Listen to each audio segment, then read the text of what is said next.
আসসালামু আলাইকুম। আপনারা অনেকেই স্মার্টফোন ব্যবহার করেন। কিন্তু আপনাদের স্মার্টফোনে অতিরিক্ত অ্যাড আসে, যার কারণে আপনারা বিরক্ত হন। সো আপনারা অনেকেই ভাবেন যে আসলে এই অ্যাড আসা বন্ধ করা যায় কিভাবে? সো আজকের ভিডিওতে আমি আপনাদেরকে দেখাবো আপনারা কিভাবে আপনাদের ফোনের সেটিংস এর মাধ্যমে আপনাদের ফোনের অ্যাড আসা বন্ধ করবেন। কিন্তু Facebook, YouTube এগুলো ছাড়া। তো সকলেই ভিডিওটা কন্টিনিউ করবেন। আজকের ভিডিওটা আমি মনে করি আপনাদের জন্য। এবং আমার এই চ্যানেলে যারা নতুন তারা অবশ্যই আমার এই চ্যানেলটা সাবস্ক্রাইব করে পাশে থাকবেন। তো সকলেই লক্ষ্য করবেন আমার মোবাইল স্ক্রিনে।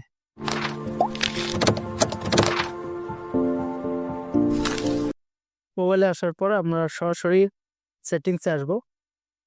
এখান থেকে কানেক্ট এই অপশনে ক্লিক করব। এখান থেকে একটু স্ক্রল করার পরে দেখতে পারবো মোর কানেক্ট সেটিংস। আপনারা এখানে ক্লিক করবেন। এখান থেকে দেখতে পারবেন প্রাইভেট ডিএনএস, এখানে ক্লিক করবেন। এখানে ক্লিক করে দেওয়ার পর দেখতে পারবেন এখানে অটোমেটিক দেওয়া আছে। আপনারা জাস্ট নিচের অপশনটাতে দিয়ে দিবেন। দেওয়ার পর এখানে লিখবেন হলো dns.adguard.com লিখে এখানে সেভ অপশনে ক্লিক করে দিবেন। সেভ অপশনে ক্লিক করে দেওয়ার পরে কিন্তু এখানে সেভ হয়ে গেছে। আপনারা চাইলেই কিন্তু এভাবে আপনাদের ফোনের অ্যাড আসা বন্ধ করতে পারেন।